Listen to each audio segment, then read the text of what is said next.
Mrs. Jackie, and to the entire Jackson family.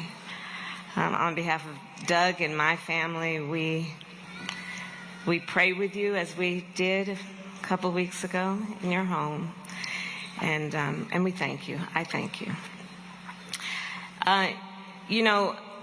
So let me just say, I predicted a lot about what's happening right now.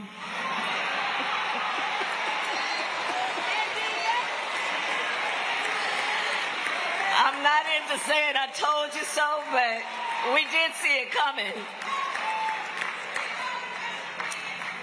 But what I did not predict is that we would not have Jesse Jackson with us right now to help us get through this. And this afternoon has been such a beautiful remembrance of his spirit, his life, and his faith.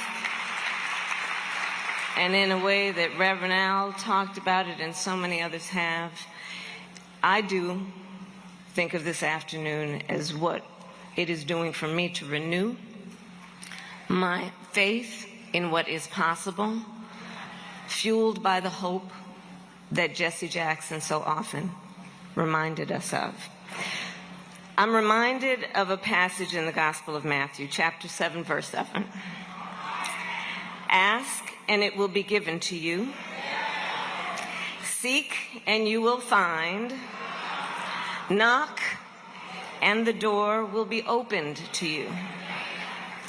And so from a young age, we know that Reverend Jackson saw that the doors had been closed to the millions of people across our nation and throughout the world who were otherwise so deserving. And they were doors, of course, to opportunity, to equity, to justice, to freedom.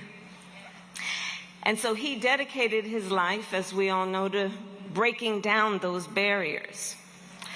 So when we are speaking of these doors, I will share with you that as a child, I was raised that when you see a closed door,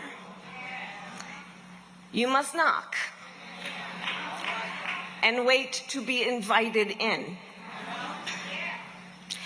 What life has taught me is that if that invitation is not offered, and if that door remains shut, even after repeated attempts to knock on said door, sometimes you have no choice but just to kick that door open.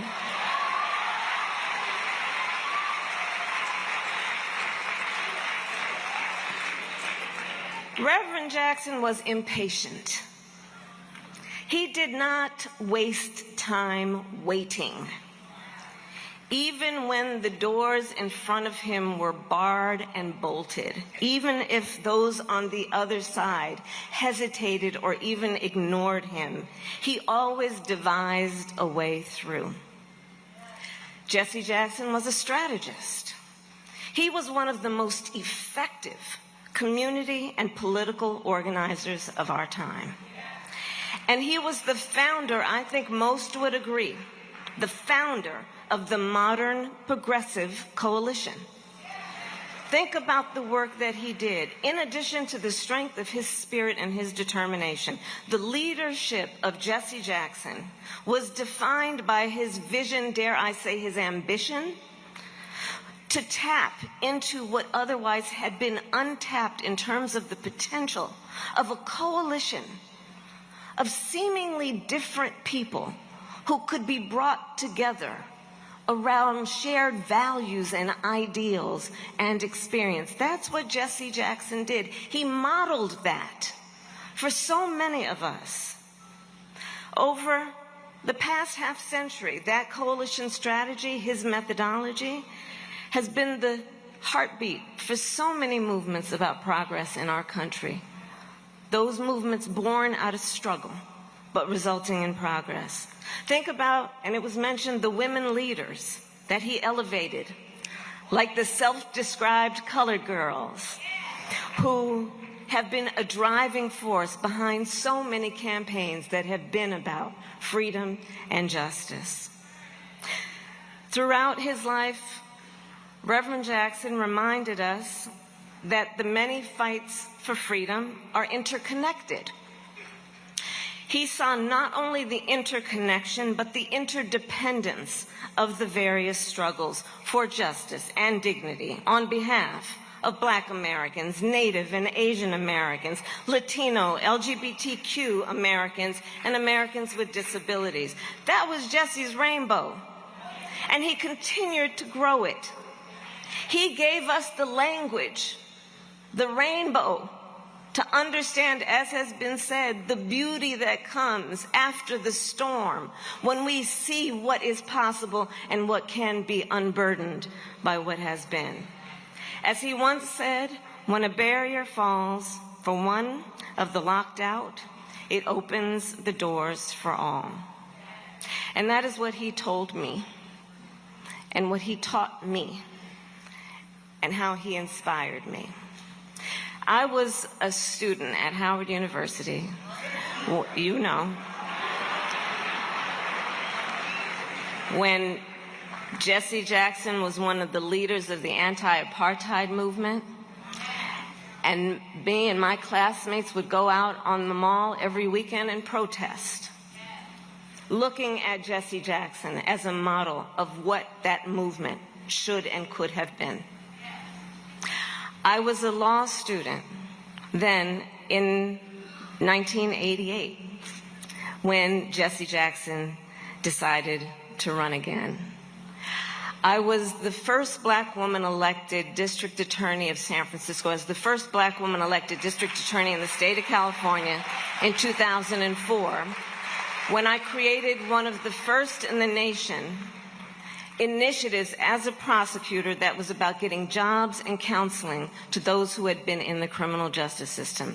And at the time, the powers that be told me I was not supposed to be doing that. They said, why are you letting people out of jail when you're supposed to put them back in?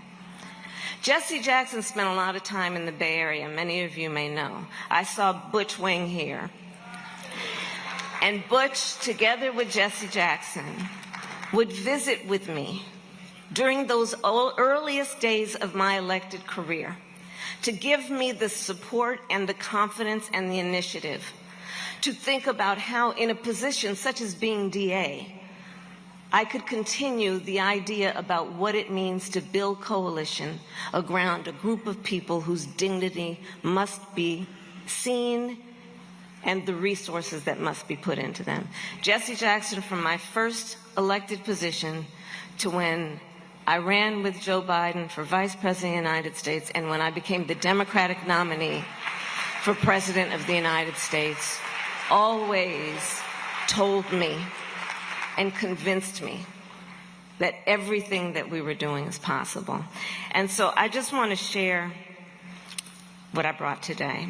I brought with me two mementos from Jesse Jackson's campaign that I have saved since I was a student.